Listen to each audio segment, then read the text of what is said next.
So stand by.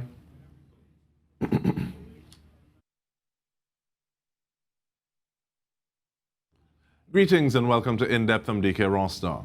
The Trinidad and Tobago Carnival Museum's second exhibition, The Story of Jouvay, will be opening on June 14, 2023. So the exhibition will inform audiences about the history of Jouvay in chronological order. Now, to get some more insight, we speak with Director of the Trinidad and Tobago Carnival Museum, Rosalind Gabriel, and we are also speaking with Chairman of the Trinidad and Tobago Carnival Museum Steering Committee, Kenny Attai.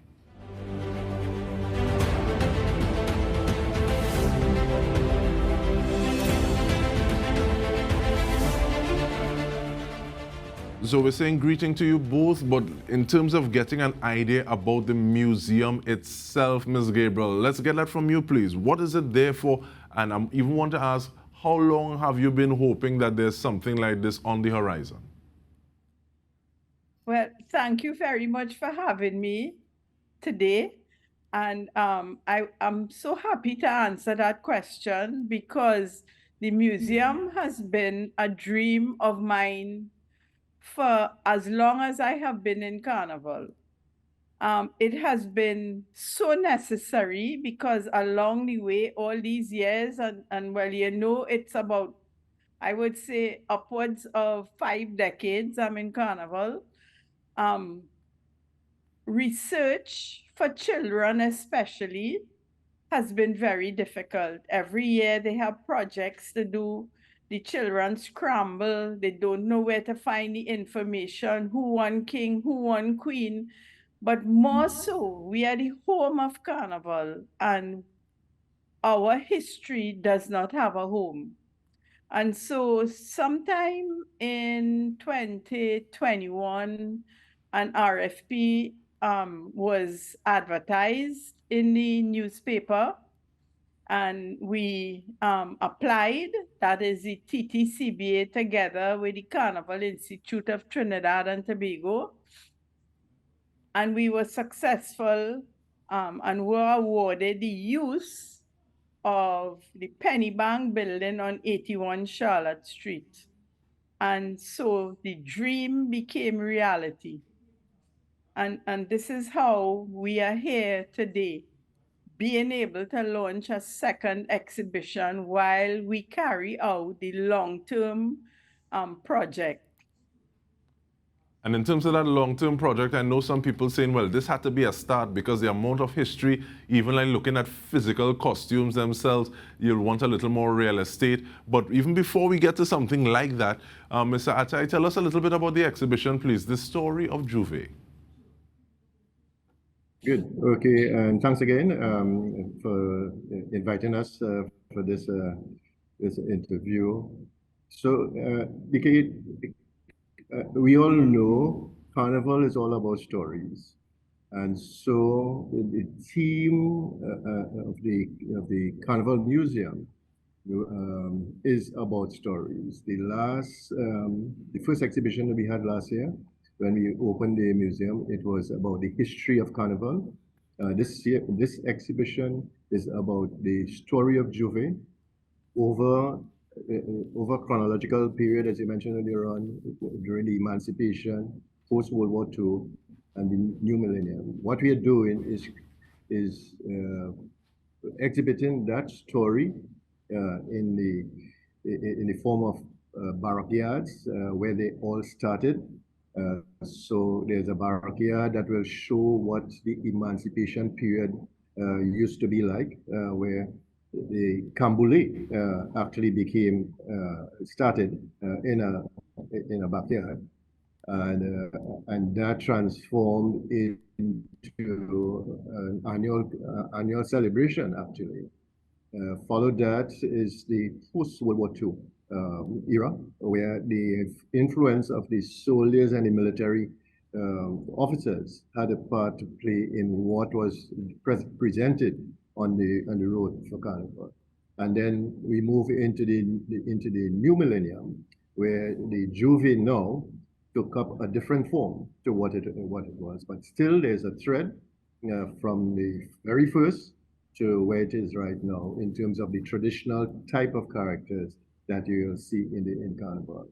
So the exhibition will take the audience through that timeline so that they will see how it evolved from the emancipation days up to the present century. And speaking of timeline, definitely we'll want to ask how long it runs till, but we ask that in just a bit. But Ms. Gabriel, is there, apart from just the RFP, is there anything significant about that physical space of the Penny Bank on Charlotte Street? Is there any history or significance about it that you'd want to share, as opposed to just saying, okay, well, it was possible that we were able to get this space, so that we're here now? Well, we are very grateful that First Citizens wanted that historic building, the Penny Bank building, to be used for a cultural purpose. And so we are starting the project very grateful for the fact that we were able to get the space to start this project. As you said, the building isn't huge, but we plan to adopt the use of all technologies that are available to us now, because we won't be able to display the 100 great kings and queens of our times. So we are hopeful that with the use of technology, we could bring as much information to our visitors as possible, and also online visitors, because we will be having the museum go virtual as well. Apart from that, we hope to have many performances in the museum. We'll have a performance space, and we'll have a space for events as well, because the way that it's being envisaged is that everything will be movable. We have a very clever and an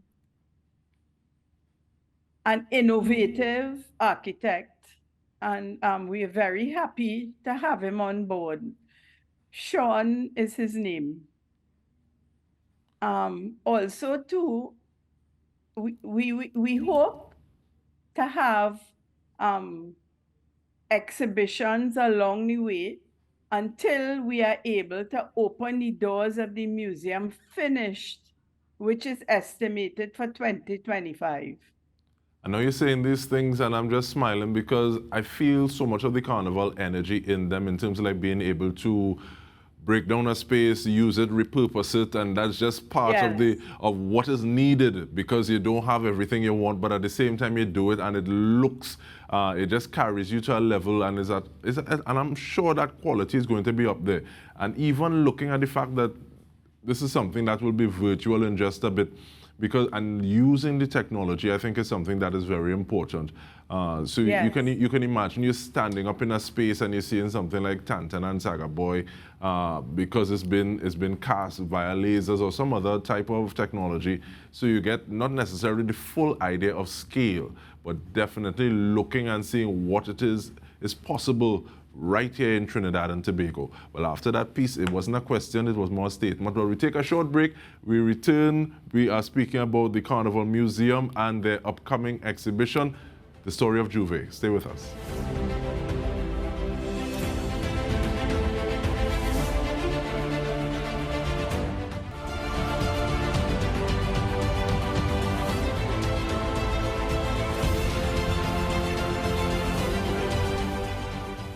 Welcome back. We are talking about the Story of Jouvay, the Carnival Museum's second exhibition. And we're doing so with the director of the museum, Rosalind Gabriel, as well as chairman of the Trinidad and Tobago Carnival Museum Steering Committee, Kenny Attai. And Mr. Attai, when we hear about space, because we've been talking about space, but when we talk about Charlotte Street, we don't necessarily think about space for parking. So how we dealing with that, sir?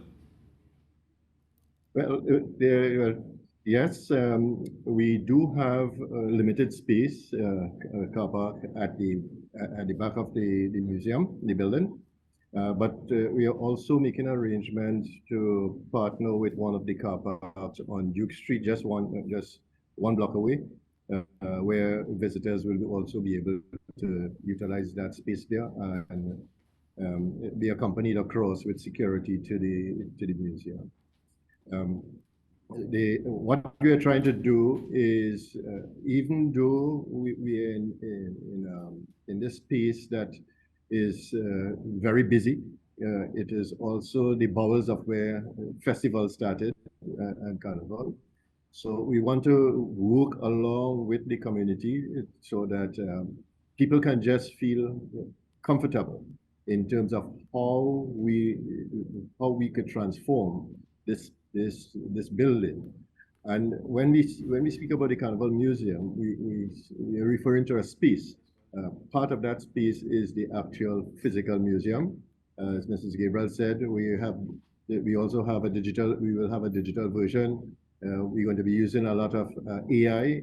So yes, when you come, you will feel as if you're actually in a carnival band, jumping up along the road, down the road. Not right now, down the road. So with the exhibition on, this exhibition is going to run for approximately 2 to 3 months, and then we move into a third exhibition.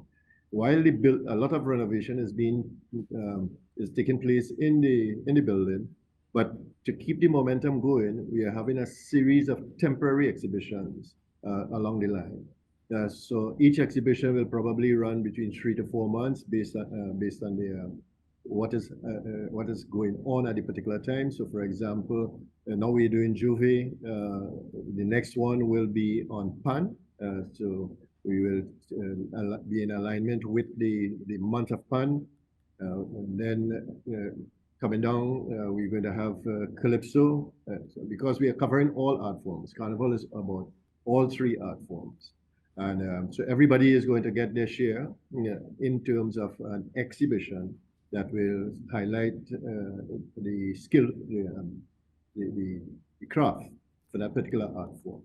And speaking of skill and craft, let me bring you in, please, Ms. Gabriel. Do you think that the existence of the Carnival Museum, the Trinidad and Tobago Carnival Museum, will change some of the craft or change some of the ways that we go about Carnival, especially looking at it from a mass maker's perspective?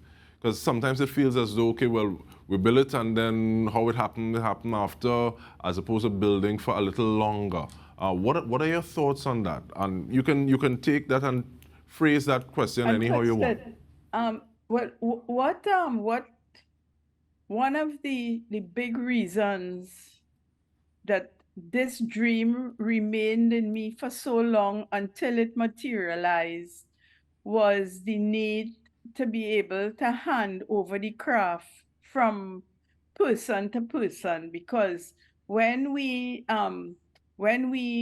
worked on the RFP, it was a carnival museum plus a training academy. And so we plan to have workshops where we could train especially the younger generation in this space to be able to have all the art forms taught at the museum. The molding, the wire bending, you name it, all of the crafts there. We hope, that somebody could come in and learn to play pan, using the space wisely. So it is to preserve our national heritage, as well as to be able to pass it on to the younger generation, because it's so sad, that we are losing the icons of Carnival real fast, the older ones. We lost a few during COVID.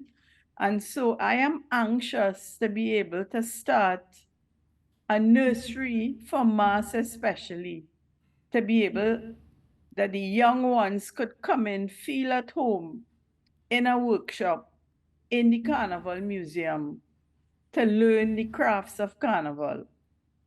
And And this so sounds that this sounds like really this to sounds like preserve our something. national heritage and to be able to pass it on to the younger generation is what we hope to achieve. And definitely this sounds like some of the energy that is ensconced in the mentoring by the masters program, by Correct. and just looking, because by sitting at the feet of great ones, those icons that you speak about, we're better able to stand on their shoulders. We got that from one Jamie Filbert. And but looking at the fact that, because it's one thing to see a documentary or to read about it in a book, but to be able to be there and you have a master wire bender saying, no, you do it like this and you do it like this because, and you have this and you mold it like this because, and they're able to just cast their eye on you. I think that transference of information, you can't beat that. Even looking at the way that we're able to do it, whether or not it's at their yard or at the Carnival Museum, the Trinidad and Tobago Carnival Museum. But going back to the museum though, Mr. Attai, we didn't ask about price, we didn't ask how long it's running. So give us some of those that information with regard to logistics, please. Right. So the exhibition is supported by a group of volunteers. As we open tomorrow, we're going to run for three months with this particular exhibition, and then we flow into the third exhibition.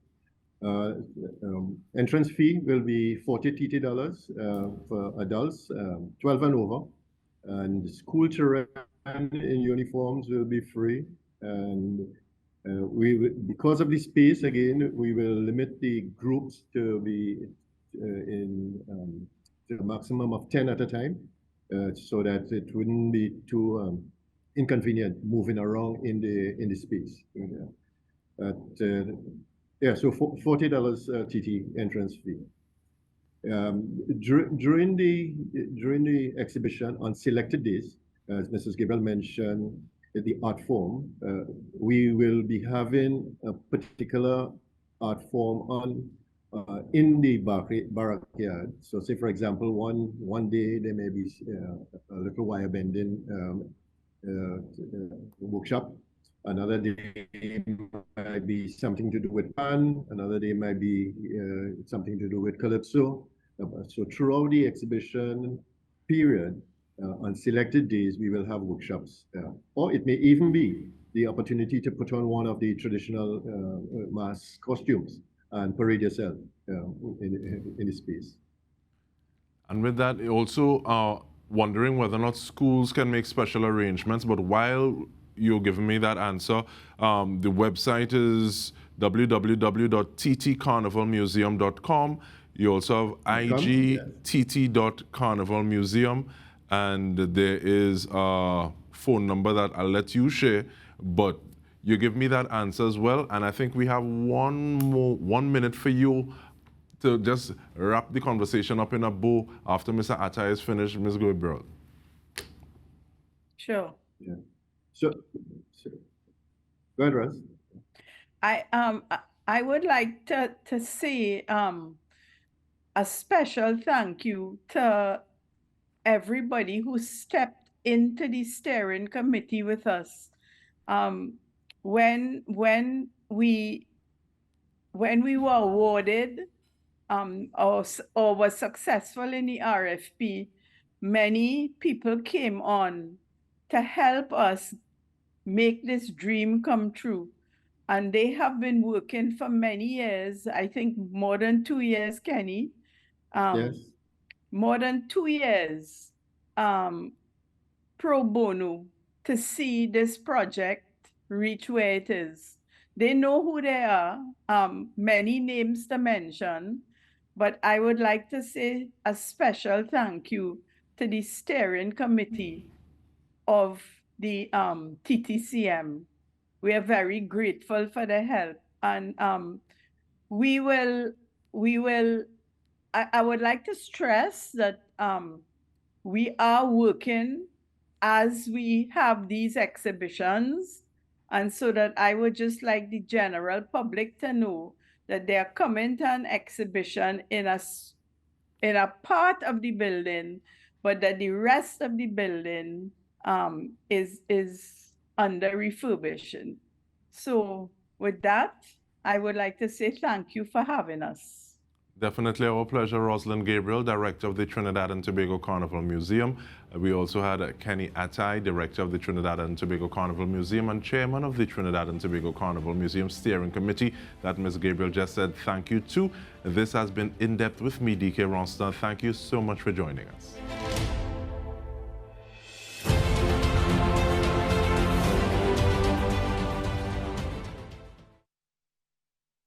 Very much. Thank you so much. As I said, it airs tomorrow. Please God, we will share the link with Afia and the email address that was put forward. Thank you. All right, have a good one. Bless you. Okay, bye. See you later. Bye bye.